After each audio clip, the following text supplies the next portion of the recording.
सोलापूर शहरातून धक्कादायक बातमी समोर येत आहे। मोठ्याने गाणे वाजवण्यास मनाई केल्याच्या वादातून 19 वर्षीय एका गरोदर विवाहितेची हत्या करण्यात आल्याची घटना सोलापुरात उघडकीस आली आहे।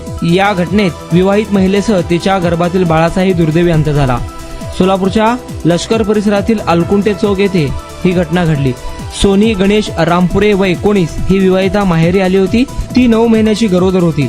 घरासमोर राहणारा आरोपी बापू सुरेश आरगोळ हा घराबाहेर मोठ्या आवाजात साऊंड सिस्टीम लावून लहान मुलांसोबत नाचत होता, गोंधळ घालत होता। मयत सोनीची आई लक्ष्मी राम मित्रे यांनी आरोपीला विनंती केली की माझी मुलगी 9 महिन्यांची गरोदर आहे, कृपया साऊंड बंद करा आणि गोंधळ थांबवा। तरी देखील आरोपीने ऐकले नाही।